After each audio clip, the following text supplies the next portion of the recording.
This is Sunrise Extra, streaming live on Wave Now. Good Monday morning, December 22nd. Hopefully it's a short week for you. Yeah, and hopefully you can get outside and enjoy those warmer temperatures this week too, because that's going to be a nice welcome surprise. Yeah, a nice little warm stretch coming for us. Of course, when most people are expecting cold and snow, we are not getting that in our forecast for this week. Right now, we are a bit chilly though. We're sitting in the 20s and the low 30s, 30 degrees. For those of you in North Vernon and into Hardinsburg, 28 at the airport in Louisville, 23 degrees right now in Frankfurt, and we're seeing 27 right now in Bardstown. So everybody's off to a chilly start as we're watching some of these clouds drifting by overhead, but still looking at quite a bit of sunshine around for this morning. We'll add in even more of these clouds later on this afternoon as we climb into the 50s for your highs. Then as we get into late afternoon and evening, here comes some rain moving into our region. We'll keep that rain chance for the overnight hours into early tomorrow. The rain overall looks to be very light, but you can still see some impacts, but mainly talking about impacts to travel weather-wise. For those of you maybe heading towards Chicago, with that, we're mainly looking at some wind becoming a factor there, so that extra turbulence. And towards Detroit, that is where a wintry mix could cause some issues, especially if you're driving in that area. Ladies. Thanks, Tawana. And speaking of driving, we have a breaking traffic. A semi caught fire on I-65 this morning. This is a live look at the southbound lanes of the interstate near Eastern Parkway. It looks like they just have one lane open right now. It was first reported around 6:30 this morning, so quite the change over the past 30 minutes. Before, this was the video when we saw that fire still active, those flames, all of the smoke up in the air, definitely creating some visibility issues for all the drivers in that area. MetroSafe says the cab of the truck is what caught fire. We've reached out to LMPD to learn more about what started that fire and if anyone was hurt, and we'll keep you updated. Well, we know a lot of people will be hitting the road or the skies today for holiday travel time. AAA projects a little more than 8 million will take domestic flights this holiday season. That's up by more than 2% from a year ago, and a little planning can hopefully help that trip go a bit smoother. Rob Wells is live at the Louisville Muhammad Ali International Airport, where seems like things are moving pretty smoothly there, Rob. Yeah, and Olivia, so far so good. There's something up on the arrival and departure board right behind me that you don't see that often, and that's actually flights arriving early. How much do you love that just a few days before Christmas? The big thing is right now, no cancellations to report. The TSA checkpoint, it's been busy sporadically throughout the morning. A lot of folks in line about 5:30 this morning for the 6 a.m. flights, and then it kind of tapered off. And that is a good point to bring up. SDF always recommends that you arrive at least an hour and a half early prior to a domestic flight, and at least 2 to 3 hours if you have an international destination. The TSA security checkpoint always opening 90 minutes prior to the first departure of the day. It closes about 9 p.m. each day, and there are a lot of items that can actually travel with you on the plane, like cameras and laptops. The big thing they always say is to check with your carrier directly to make sure that you're following the rules and regulations. Just listen to what some experts have to say about this busy travel week. There's always weird things going on with airfare. So you can probably find a cheap deal to fly, but is there value in that flight? Is the layover 3 times longer than it normally would be? Is it going to take you 3 times longer to get to your destination? Yeah, some people we're hearing are still waiting to find that very last minute deal, hoping to get an even better deal than maybe a week ago. I don't know if I'd be waiting that long, but that is certainly an individual decision. And this time period, let's face it, between December 21st and the 4th of January, it's a critical point here at SDF. Why is that? Airport officials telling us that they have about 104,000 seats booked on all the multiple carriers here throughout the airport. So hopefully you'll make a lot of plans and a lot of friends and get here early and in time. And again, always make sure that you have the app for your actual airline downloaded on your phone. Don't call the airline, or don't call the airport, I should say, directly. Hopefully give you a little peace of mind before you head out to your destinations. Back to you. All right, Rob, thank you. Part of West Muhammad Ali Boulevard is expected to stay closed this morning after a water main break. Louisville Water found that break early Sunday afternoon on West Muhammad Ali Boulevard and shut down the road from Lewis Coleman Jr. Drive to South 33rd Street. This is in the area of the exit from I-264 South. Only 8 customers were affected. Louisville Water told us they were able to get their service back to normal by this morning, but the road closure will likely remain in place until all the work is complete. We're learning more about a deadly shooting in PRP that has LMPD searching for a killer. Police say they found a man lying in a ditch close to a car on Fort Haven Road around 4 o'clock Saturday afternoon. He had been shot multiple times. The coroner identified him as 20-year-old Milton Ritchie. Investigators believe there was a large crowd around at the time of the shooting, and they're asking anyone with information to come forward. 3 people, including 2 LMPD officers, are recovering after a serious crash last week. Investigators say 2 officers were trying to help a stranded driver on Newburgh Road and Abernathy Road when a car hit them Friday night. Both officers and the driver of the car had injuries described as serious but not life-threatening. LMPD has not released an update on their condition. Investigators believe the driver may have been intoxicated. They're waiting on test results to confirm that. The former Louisville Metro police officer convicted of violating Breonna Taylor's civil rights is now out of prison. According to the Bureau of Prisons inmate log, Brett Hankison is no longer in federal custody. In July, Hankison was sentenced for his role in the raid that killed Taylor in 2020. He reported to a federal prison in New Jersey to begin his 33-month sentence in October. But a month later, the Department of Justice asked for him to be released pending appeal on his case. A panel of judges granted that motion, allowing Hankison to be released. The Wave troubleshooters are digging deeper into the past of a man accused of a crime spree that led to a police shooting on Bardstown Road. Right now, 36-year-old Winthrop Taylor is in jail on a $150,000 bond.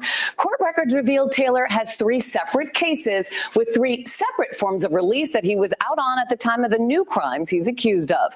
Most recently, Taylor was arrested for driving a stolen car in October and was released by an agreement to return to court later. That despite already being out on supervised probation for a 2024 felony conviction and conditional release for a separate felony conviction earlier this year. Taylor was out on probationary terms from prior convictions and had no bond on a pending felony case. Court records show an officer put out a warrant for Taylor's arrest for an incident earlier that same day. The officer tried to pull Taylor over, saying he was speeding through oncoming traffic and almost hit a person in a crosswalk. The officer identified Taylor as the alleged driver, filed the report, and got a warrant. And that brings us to the newest alleged crime spree. Taylor is accused of multiple separate armed robberies, as well as the attempted murder of one of the men he allegedly carjacked, and the officers that victim rushed to for help. The victim was hurt after Taylor allegedly began shooting at the group, but it remains unclear whose bullets hit him, the suspects or the officers who shot back. Taylor is now facing 20 new charges in 3 separate cases. His next hearing in those cases is set for December 29th, and the hearing for his prior felony conviction is January 9th. Kentucky Congressman Thomas Massie says he's not satisfied with the Justice Department's handling of the Epstein files. Massie says he's committed to holding Justice Department officials accountable for their failure to release all eligible Jeffrey Epstein files by a deadline set by the Epstein Files Transparency Act. On Friday, the department released thousands of files, but not all the documents Massie expected. Massie says he's speaking with members of Congress about holding Attorney General Pam Bondi in contempt. There are several ways to get at this. Some take longer, some are shorter. The quickest way, and I think the most expeditious way to get justice for these victims, is to bring inherent contempt against Pam Bondi. And that doesn't require going through the courts. And give her, and basically Ro Khanna and I are talking about and drafting that right now. Deputy Attorney General Todd Blanche says the complete files will be released, but attorneys within the Justice Department are still working to redact information and photos related to the victims. Kentucky Senator Rand Paul also weighed in on the delayed release of some of the Epstein files. I think it all should be released. I think it's a big mistake. I mean, look, the administration has struggled for months and months with something they initially ginned up and then sort of tried to tamp down. So any evidence or any kind of indication that there's not a full reveal on this will just plague them for months and months more. Blanche said Sunday the Justice Department doesn't plan to charge anyone based on anything in the released files. The American Red Cross is hosting its Holiday Hero Blood Drive this week. It's happening today and tomorrow from 10 a.m. to 4 p.m. at UAW Local 863 on Fern Valley Road. Blood centers normally see a drop around the holidays, even though the demand is still there. That's why some of them are ramping up events to replenish the supply. Sunday, volunteers of the World Mission Society Church of God in Middletown held their second drive of the year. Their goal was to collect 70 pints of blood, which they say is enough to help save more than 200 lives. I just wanted to do something positive and something that could save another life and make a positive impact on the community. You know, nobody knows when an accident or may happen or that much needed surgery needs to happen. And so we always want to make sure we prepare for things like that. And the donated blood will go to patients in our area requiring life-saving blood transfusions. The Kentucky Blood Center is also giving away movie tickets to anyone who donates this holiday season. If you donate blood any day from now until December 31st, you'll get 2 free movie tickets. They really need O positive, N negative, and A negative blood. You can go to the Middletown Donor Center on Shelbyville Road or the Hillview Donor Center on Antle Drive. They will be closed on Christmas Day. Movie tickets will be provided to a local theater. And still to come, doctors are warning the public about the rising cases of the flu. As we get ready for Christmas this week, you'll hear about that growing warning from doctors.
Well, good morning. Hopefully you had a great weekend. Here we are on a Monday, but hopefully it's a short week. Yeah, I mean, I'll be working all week, but a lot of people probably already enjoying their time off for the holidays. Yeah, and for those of you who are enjoying some time off, we're talking warm weather coming into our forecast, and we're seeing some beautiful sunrises across the region as expected. Looking at the airport in Louisville, things are quiet in terms of the weather. I know things at the airport are a little bit more busy as so many people are traveling, but at least we're just seeing upper level clouds overhead to start off the day, and that is it, matching with what we're seeing on the satellite and radar. So for those of you heading out, grab the sunglasses and, of course, those jackets and coats, because you're going to need them as we watch these cooler temperatures around this morning. So watching the warm front off towards our west, that's going to gradually drift towards us throughout the day, eventually helping to bring a little bit of some rain into our forecast. We're in the 20s and low 30s right now, so that is why you're going to need those jackets across the metro.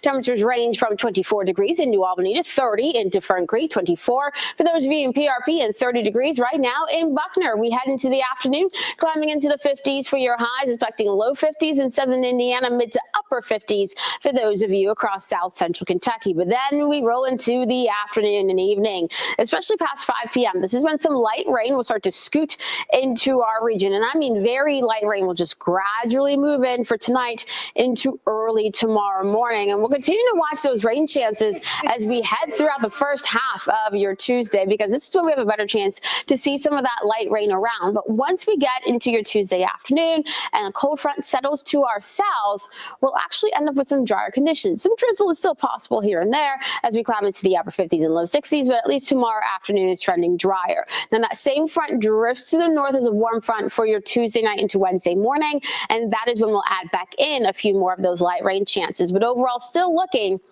at less than 1/10 of an inch of rainfall between today and tomorrow. So this is not going to be heavy rain at all. But for those of you maybe traveling to the south, so towards Nashville, Knoxville, Charlotte, Atlanta, this is where that rain could come into play, maybe cause some delays, especially a little bit more so towards the northeast. This is where not only rain, but even some snow and a wintry mix could come into play, and that could cause some more issues. Maybe you're traveling towards New York, Boston. So for those of you heading out tomorrow, just keep that weather in mind. For your Wednesday and Thursday, we do see some more of that warmer weather arriving, some 60s for highs, more of those mid-60s by Christmas Day. And we'll see that chance for some more rainfall, scattered showers as we head throughout the day on your Thursday. All of this, by the way, looks to be very, very light stuff. Additional rainfall possible on your Friday and Sunday. Now, that Sunday front will not only bring the rainfall, but also help to drive your temperatures back down into eventually the 30s and 40s for highs. There is some modeling that's trying to keep us even colder than that for the first half of the week. So we'll continue to keep an eye on those trends. Shannon. Thank you, Tawana. Doctors are warning about surging cases of the flu. At least 1,900 people have died from the flu nationwide this season, including 3 children. The CDC says 2 of those children's deaths were reported in just the last week. Jen Sullivan reports on the growing warning from doctors as millions of people get ready to gather for the holidays. At the DC Public Health Lab, doctors are busy testing diseases that could become a public health concern. The really only time that people see us is when there's a public health emergency. Dr. Jocelyn Hauser is the director. She says doctors' offices and hospitals around the country send them swabs collected from patients. We receive those samples and log them into our information system. Those results are then sent to the Centers for Disease Control and Prevention. This year, the CDC is particularly concerned about growing cases of influenza. The latest data released Friday shows there have been at least 4.6 million flu cases so far this season, 49,000 hospitalizations, and 1,900 deaths in the U.S. alone. The dominant strain causing the surge in illnesses is subclade K, a mutation of influenza A. We think that this clade K virus is evading population immunity, meaning more people are susceptible to infection. While doctors in the CDC say the best protection is to get the flu vaccine, Johns Hopkins University professor Andrew Pekosh says this year the shot may not be enough. It has mutations that may allow it to evade some, but not all of the influenza vaccine-induced protection. As millions of people prepare to travel and gather this week for the holidays, there's growing concern illnesses may spike, and cases are surging around the globe. Children, adults 65 and older, and those with underlying medical conditions are particularly vulnerable to the flu.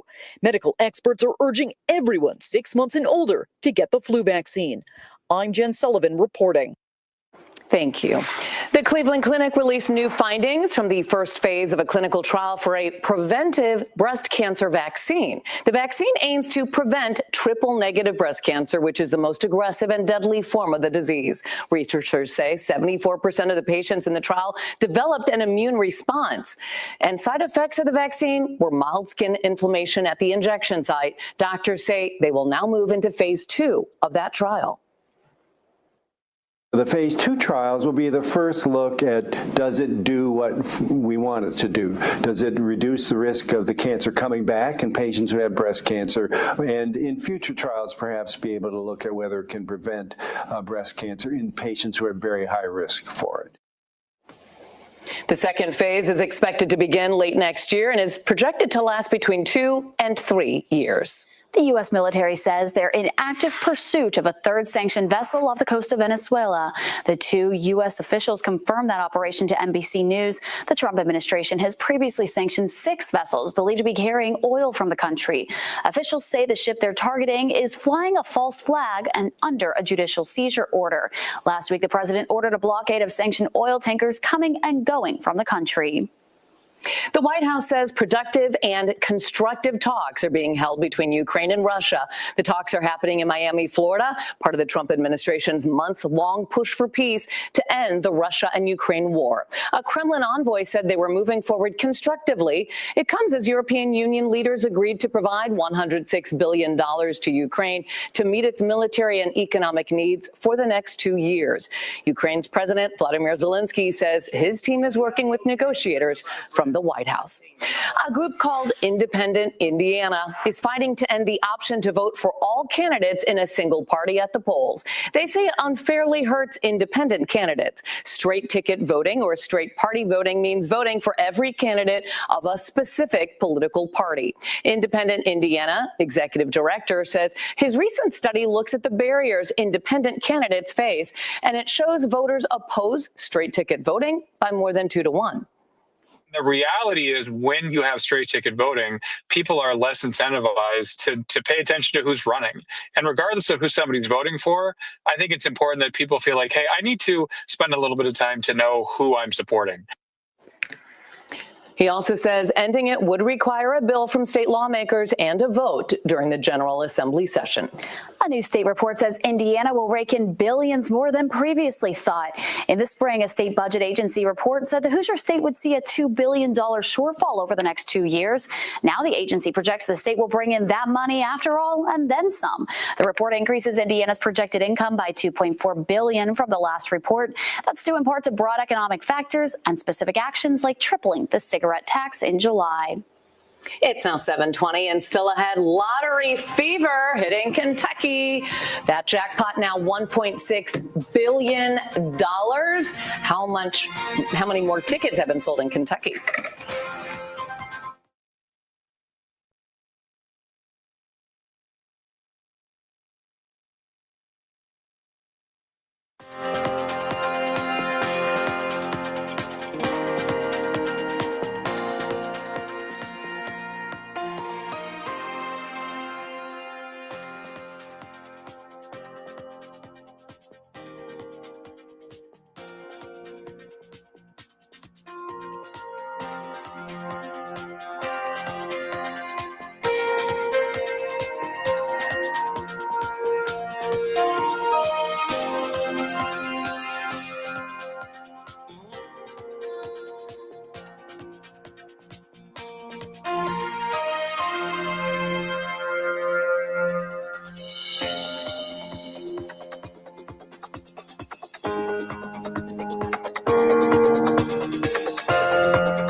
That Powerball jackpot just keeps growing, and Kentuckians have been grabbing those tickets. The Kentucky Lottery said ahead of this weekend's drawing, they saw sales that were 5 times more than average. Tonight's another chance to win the $1.6 billion jackpot. If you win and you choose the lump sum, you'll get more than $735 million before taxes. That drawing tonight is at 11. If you want to share the love with the Louisville Zoo residents during the season of giving, there's a program just for you. The zoo is inviting people to drop off items that can be turned into new toys for the animals. They're accepting items like bird feeders, cat toys, and puzzle mats with fabric strips or pockets that can be used as enrichment items. You can drop them off at the Meta Zoo Discovery Center from 1 to 3 in the afternoon today, Tuesday, and then again on Monday, the 29th. Santa Claus getting ready for the big day, and a holiday season tradition is inspiring others in Bullitt County. The Zone 10 Santa truck has been a staple for 5 years, but it's inspired other fire departments too to get into the holiday spirit. And some of those fire departments showed off their engines all decked out in the festive lights and decorations for a Santa truck meetup yesterday. They also had a toy drive there. First responders say this was not just important to the public, but to their team members too. And last night was the last time for this season for the Zone 10 Santa truck making its route around Shepherdsville. We'll be right back.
This Wave News Update is sponsored by Oxmoor Auto Group.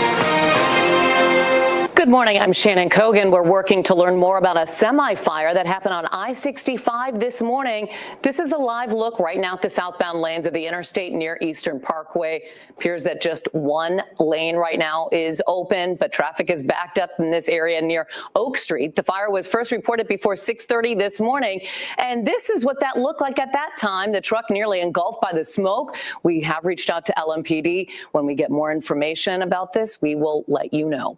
Let's go to meteorologist Tawana Andrew right now, and a cool start. Yeah, we're seeing those chilly temperatures and sunny conditions already showing up. This is the view from Starlight, Indiana, where we have some of these clouds overhead, but at least we're starting out with mainly clear conditions. So we'll watch for these mid to upper level clouds streaming in throughout the morning. Your temperatures right now are in the 20s and the low 30s, so everyone is off to a chilly start. But once we get into this afternoon, climbing into the 50s for your highs, for those of you south of the parkways, you could run into those temperatures getting into the mid to upper 50s for later on today.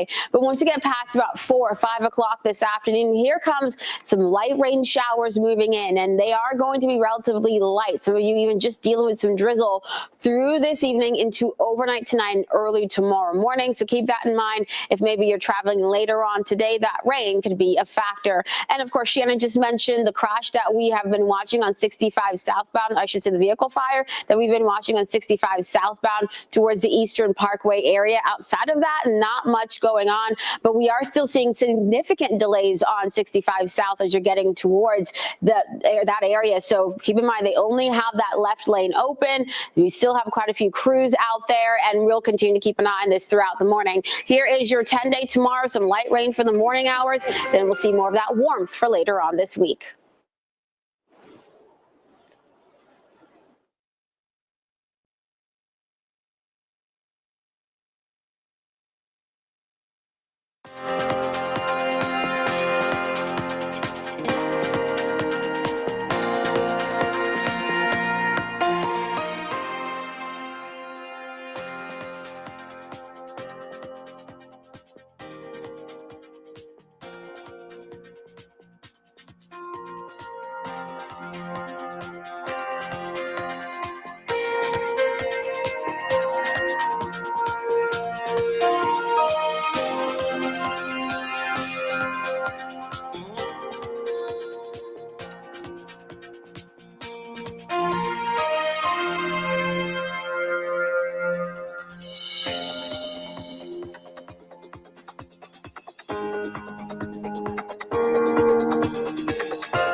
Good morning. Happy Monday to you. It is Christmas week, so maybe you already have some time off and you're already enjoying the holidays. I know the kids definitely enjoying sleeping in right now.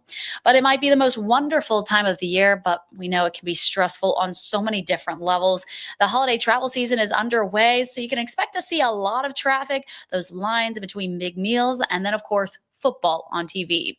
John Lawrence reports. The year 2025 is ending on a historic note. AAA estimates a record-setting 122.4 million Americans will travel at least 50 miles from home. You've got this 2-week period when people are coming and going during different times. AAA says nearly 110 million will drive, just over 8 million will fly, and close to 5 million will take other forms of travel like buses or trains. For those getting behind the wheel this holiday season, a basic rule of thumb: the sooner you leave, the better. Early mornings are the best. Those are the times that you're going to have the lighter traffic. Also, you don't have the buildup and more opportunities for there to be crashes or construction later in the day. If you're heading to the airport, be proactive before pulling up to the front doors. Do everything you can before you get to the airport. Reserve that parking. Check into that flight. Prepay for checked baggage. It's really going to save you time and heartache when you get there.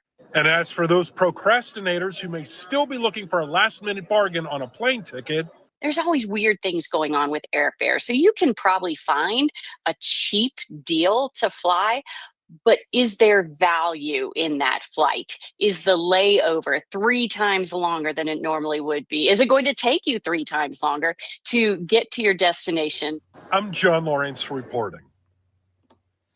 And it seems like Americans definitely want that warmth of the Florida sun, because the top 3 domestic travel destinations this holiday season are Orlando, Fort Lauderdale, and Miami.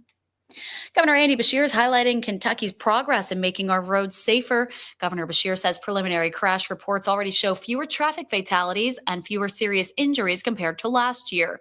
Deaths are down by 7% and injuries down 2%. The governor credited that progress to several projects to make driving safer. On Team Kentucky, we're working harder to create safer roads. In 2025, we've awarded more than $1.5 billion in road and bridge projects. This is work focused on making your commute smoother with new pavement and safer with updated intersections and more. So far this year, Kentucky has seen 636 deadly crashes on the highways and more than 2,600 injuries. Kentucky bourbon maker Jim Beam has announced it plans to pause production at its main distillery in Claremont. The move will take effect on January 1st. They say part of the issue concerns supply, as Kentucky has more than 16 million aging barrels of bourbon in its warehouses. The state charges taxes on those barrels. The state trade group says distillers paid $75 million for those aging barrels this year, a 27% jump from a year ago. Besides the aging barrel issue, President Donald Trump's tariffs and the cost of living are also having an impact. Christmas just 3 days away, with many people cramming in their last-minute shopping, or as I call it, just shopping. However, small businesses in our area say they haven't been feeling the Christmas cheer this year. Over the weekend, the streets of Nulu were packed with people trying to get their loved ones that special gift right at the deadline. But just a few weeks ago, the streets were empty. The owner of Paxton's, a men's clothing store on Market Street, posted on social media wondering where the customers were. A CNBC analysis reports a near record low in consumer sentiment. Small Business Saturday also didn't measure up to expectations, with a near 20% drop in spending compared to last year, according to Forbes. It's definitely been a slow start to the season. I think that customers are kind of picking and choosing what they want to shop for and where they shop. The store manager suspects many of those customers turned online during the slow period to compare prices and find better deals. Today, one of the businesses shut down following the UPS plane crash plans to invite some of its workers back. Quantum Inc. Company has been working out of a home in Shepherdsville since the crash on November 4th. They were one of the businesses inside that half-mile crash zone near Grade Lane. 14 people were killed in the crash, including 11 who were on the ground. Metro Emergency Management leaders say businesses in the area can now access those properties from 7 a.m. to 7 p.m. Quantum Inc. CEO says they have been operating at approximately 60% capacity without having access to all of their equipment. New court documents show how lawyers for Delphi murderer Richard Allen plans to appeal his conviction and 130-year prison sentence. His attorneys are challenging three main aspects of his double murder trial, claiming they violated his constitutional rights. Allen was found guilty of killing teenage girls Libby German and Abby Williams. Allen's lawyers claim the search warrant for his home was obtained through false statements. They also say his treatment at a state prison caused psychosis, making subsequent confessions involuntary. The appeal also claims Allen was denied his right to present what they call a complete defense and to explain the scene. Money raised in Louisville this weekend will be going to humanitarian efforts in Gaza. The group, Louisville Students for Justice in Palestine, held their Keys to Liberation fundraiser Saturday. It comes after a new report says notable improvements in food security following an October ceasefire between Israel and Hamas has prevented widespread famine. Money raised from this weekend goes to the nonprofit Peace Dove, which will provide food, water, and housing support for Palestinians in Gaza. One coffee vendor at the event says they were looking to help people in need. In our community, in our culture, coffee is a great way to bridge the gap between people and to bring people together. I think events like this are important for the community because they help to spread awareness about what's going on, continue to empower people to speak up and to fight for what is right. 60% of the proceeds there raised went to Peace Dove. The U.S. Army Corps of Engineers has picked a contractor to improve Rough River Dam in Breckenridge County. Thalbauer LLC was awarded $320 million. The North Carolina company will build a new outlet cutoff wall across the dam to reduce the risk to communities downstream. The project follows a 2012 report that deemed the dam's foundation had unacceptable risks. The project is expected to start next spring, and it should take 7 years to complete. Teamster Local 89 is expanding its reach in Western Kentucky. Workers at the Real Alloy Aluminum Recycling and Alloy Production Plant in Morgantown have ratified their first union contract and will become part of the Teamsters. The group will be the first union workers in Butler County. The contract covers approximately 140 employees at the plant and guarantees pay increases that are 54% higher than what they previously received, along with several other benefits. This is the first union in Butler County that I'm aware of, so that should give confidence, I would think, to the surrounding businesses and companies, to let them know that they can do it and it's possible. We went on for months in negotiations, back and forth, but in the end, we made it happen. Workers at Real Alloy said job security and a constant changing work environment played a role in their decision to unionize. Real Alloy has not responded to a request for comment. We're going to take a quick break. We'll be right back in 2 minutes with more Summarize Extra.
An elderly couple is left without phone service after they say the water company literally cut off their line. It's been 2 weeks since, but the couple says they still don't have answers of when it will be fixed again. Wave News reporter Meredith Lee spoke with them and tells us how they got to this point. These days, it's hard to do anything without the internet or a cell phone. It's even harder finding anyone who still uses a landline. For one of her doctor's appointments. But that's the case for the Greenwells, both in their 80s, except they've been unplugged for weeks. She was in the middle of a phone call with the doctor's office. That's when they say their service was cut by Louisville Water doing work in the neighborhood, effectively cutting them off from the outside world. For them, it's more than a landline. It's a lifeline. My mother just recently suffered a stroke, and that's communication for doctor's appointments, therapy appointments, reminders to pick up medication. Their phone is the only way to manage their health, taking calls from those doctors or the pharmacy. Their daughter Elizabeth says she's been struggling to get service restored with their provider, Kinetic, since December 7th. They said they didn't know what the problem was, but that they put the ticket in and they couldn't get out here till January 2nd. And that's when I told them, I said, that's not acceptable. Elizabeth says it's been a back and forth battle ever since. Over the course of the month, their request for a technician was delayed by Kinetic multiple times, now pushing the estimated resolution time to December 26th. For a big company like Kinetic, as much as you see them all over the area, that they'd be right on top of it. But no, they keep pushing it off. Elizabeth says family members have been checking in on them at least daily, but it's not enough. So that's my concern. Something goes wrong, they're not going to be able to get in touch with anybody. And they may not be able to keep up with medication and upcoming appointments critical to her mother's care if the issue isn't resolved soon. Some of them are pretty good, but there's some that she's probably running low on and need to be refilled. But we won't know when they're ready because they can't call here. Elizabeth says she wants Louisville Metro Water and Kinetic to take accountability. We just want it fixed as soon as possible. And understand the impact one mistake can have on the people who need their services most. On a lot of our senior citizens in this area, they're consider them, that it could be a major problem. And we reached out to Louisville Metro Water for comment, but their offices were closed for the weekend. The phone service company Kinetic replied to our request, but they said no comment. The lights are back on for most people after a massive power outage in San Francisco. At its peak, the blackout affected 130,000 homes and businesses in the city. Pacific Gas and Electric said the outage came after a significant fire in their substation. They believe it likely played a role in Saturday's events. People described that chaos, though, in the streets when those lights went out. There was street lamps that were out. The traffic was atrocious, and we're like, oh, my God. And when we find out later and later, most of the things that we planned were canceled. PG&E said by 4 o'clock Sunday afternoon they had stabilized the grid and didn't expect any further outages. The mental health of many Americans remains a major challenge. A new poll from West Health Gallup Healthcare found Americans' views of their own mental health are dropping. For the first time, the poll found adults who describe their mental health as excellent fell below 30%. That's a 13% drop over the past 6 years. Researchers say the COVID-19 pandemic appears to be a turning point in how Americans view their mental health. Before the pandemic, people's view of mental health were stable. Americans gave their mental health a 42% excellent rating between 2001 and 2019. That rating fell 9 points to 34% in 2020, about 8 months after the pandemic began. Americans' view of their mental health has dropped ever since then. Well, look out for a Santa Claus rally on Wall Street. Tesla taps its employees to help with robo-taxi demand and what to do before the new year to save on your taxes. That's all in today's Money Report. Here's Jeff Vaughn. Good morning. Look for the Santa Claus rally starting today. The last trading days of the year reflect optimism of the new year and the spending of those holiday bonuses. DraftKings is launching a prediction market. The sports book will also allow users to trade contracts on sports and financial events. The app will be available in 38 states. The prediction market sector could reach $1 trillion in trading volume by 2030, that according to Front Office Sports. Tesla looking to its sales department and factory workers to fill the seats of robo-taxis in high demand. EV Maker is offering extra pay and recruitment bonuses to become AI operators, which actively monitor a robo-taxi in full self-driving mode. The operators are needed in Las Vegas, Phoenix, and San Francisco, where those wait times have increased, according to Business Insider. We only have 10 days to make decisions regarding your 2025 taxes. If you have a workplace retirement plan, max it out. That reduces your taxable income dollar for dollar. A Roth conversion could also be a smart move, especially if your income is lower this year or you expect higher taxes next year. Home upgrades for qualified energy-efficient tax credits should also be completed and in service by year-end. And if your portfolio lost value in 2025, selling positions in a tax harvest could reduce your taxable income.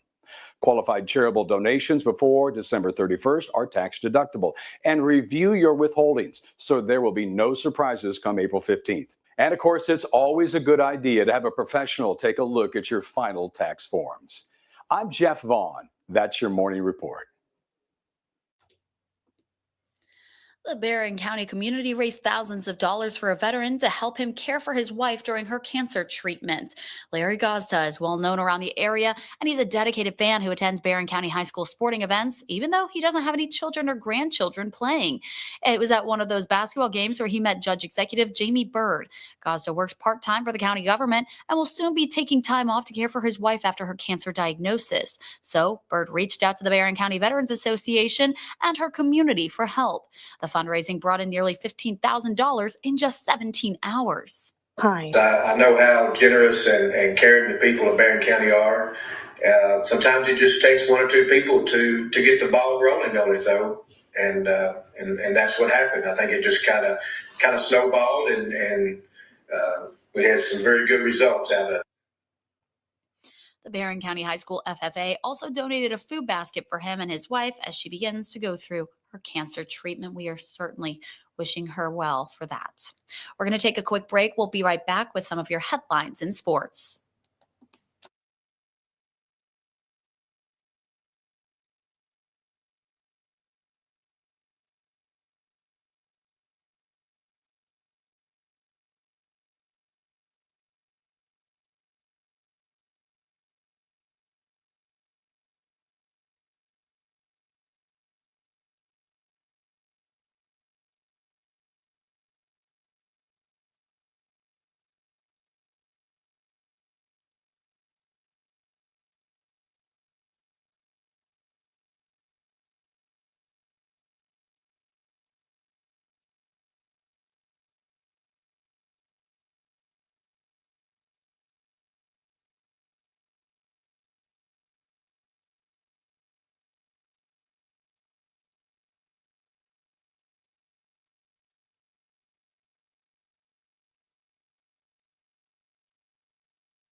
So yesterday was Championship Sunday in women's college volleyball. UK looking to win their second national title, while Texas A&M was chasing their first in school history. But the Kentucky team hadn't lost a match since September 10th. They were looking for that second national title. Coach Craig Skinner and the Wildcats faced off against that tough Texas A&M team. They have been hot lately. Now, this was also the first time ever that two SEC schools played for a national championship. And after trailing early in the first set, Texas A&M was able to rally back. They won it. Final score of that first set, 26-24. Then it was all Aggies from there. They took the second set, just slamming them 25-15. And on the third set, they took it all 25-20. So the Aggies sweep the Wildcats, ending their season with their first national championship in school history. They're actually who sent Louisville out of the tournament here. So big congratulations to them. And also congrats to the Wildcats. They're still impressive to make it all the way to the national championship. Well, Kentucky High School hoops also in full swing right now with the boys are king of the Bluegrass tournament nearing its end. The championship game now set. So semifinal action taking place yesterday. Defending champs St. X. Well, we'll kill that audio right there. It's a little bit loud there. St. X looking to repeat, but they had to get past a tough Madison Central team. Tigers 6'7" sophomore Jordan Jackson led the way, finishing with 17 points. 4 rebounds and 2 blocks, 6'7" as a sophomore. Wow. Then fellow sophomore Josh Lindsay also had 17 points. St. X able to hold on, win this one 70-59. The win improves the Tigers' record to 7-1 on the year. Then Male looking to join the Tigers in that championship game as they took on Lexington's Frederick Douglass in their semifinal matchup. This game was close throughout and even went into halftime tied, but then in the fourth, Frederick Douglass took a lead.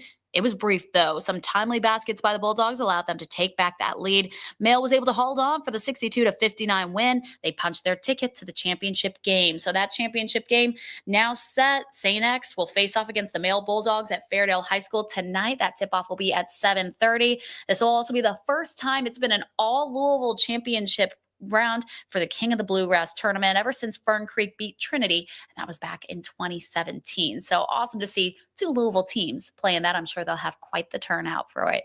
That's all the time we have here for Sunrise Extra. Thank you so much for joining us. I hope you have a great week and hopefully already enjoying some time off and spending time with loved ones during this Christmas week.